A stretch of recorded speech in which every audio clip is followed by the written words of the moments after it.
தமிழ்நாட்டுல இனி டோல் கட்டணமே கிடையாது. ஆமா ப்ரோ, சென்னை கேப்ஸ்ல கார் புக் பண்ணுங்க. டோல் கட்டணமே இல்லாம டிராப்புக்கு மட்டும் பே பண்ணுனா போதும். சென்னை கேப்ஸ் ஆப்பை உடனே இன்ஸ்டால் பண்ணுங்க.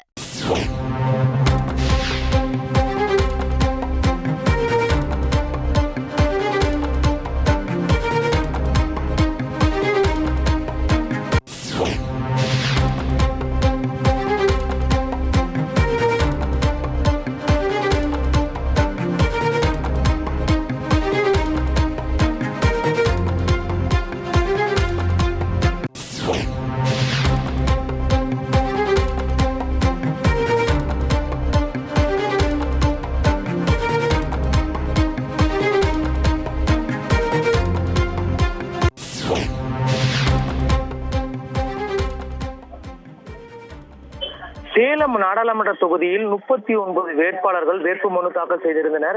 இந்நிலையில் இன்றைய தினம் வேட்புமனு பரிசீலனை மாவட்ட தேர்தல் நடத்தும் அலுவலர் பிருந்தாதேவி தலைமையில் நடைபெற்றது. குறிப்பாக இதில் 39 வேட்பாளர்கள் சார்பாக அவருடைய ஆதரவாளர்களும் வேட்பாளர்களும் கலந்து கொண்டனர்.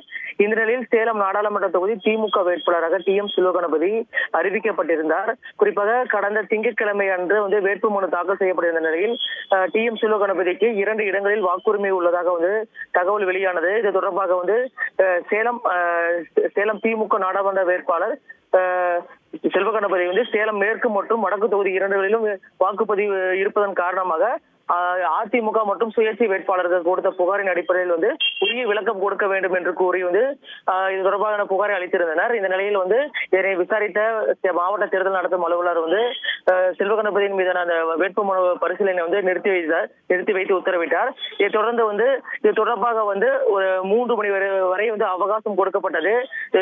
புகாரின் அடிப்படையில் முறையாக எழுத்துப்பூர்வமாக அந்த விளக்கம் அளிக்க வேண்டும் என்றும் தெரிவிக்கப்பட்டிருந்தது. இதை தொடர்ந்து செல்வகணபதி தரப்பு சார்பாக எழுத்துப்பூர்வமாக திமுக நாடாளுமன்ற தொகுதி வேட்பாளர் டி.எம். செல்வகணபதி வழங்க வேண்டும் என்ற அறிவிப்பையும் வழங்கியிருந்தனர். இதை தொடர்ந்து அந்த திமுக தரப்பு வேட்பாளர் செல்வகணபதி தரப்பாக வழக்கறிஞர்கள் இன்றைய தினம் தங்களது தரப்பு விளக்கத்தை எழுத்துப்பூர்வமாக மாவட்ட தேர்தல் நடத்தும் அலுவலரிடம் தற்பொழுது வழங்கினார்கள். குறிப்பாக 2 இடங்களில் வாக்குப்பதிவு இருப்பதாக குறிப்பிட்ட நிலையில் கடந்த சில மாதங்களுக்கு முன்பாகவே இது தொடர்பான நீக்கம் குறித்து படிவங்களை வழங்கியுள்ளதாகவும் அவங்க தரப்பு அதற்கான படிவங்களையும் மாவட்ட தேர்தல் நடத்தும் அலுவலரிடம் வழங்கினர். இது மட்டும் இல்லாமல் வழக்குகள் தொடர்பான விசாரணை குறித்து அதற்கான முறையான விளக்கமும் அளிக்கப்பட்டதாக தெரிகிறது. இதை தொடர்ந்து சேலம் திமுக நாடாளுமன்ற தொகுதி வேட்பாளராக டி.எம். செல்வகணபதியின் வேட்புமனு ஏற்கப்பட்டிருக்கு. இது தொடர்ந்து அவர்கள் கொடுத்த புகாரின் அடிப்படையில் தேர்தல் விதிமுறைகளில் ஏற்றுக்கொள்ளும்படி அவருடைய புகார் இல்லை என்று அதிமுக மற்றும் சுயேட்சை வேட்பாளர்கள் மனுக்கள் நிராகரிக்கப்பட்டுள்ளது.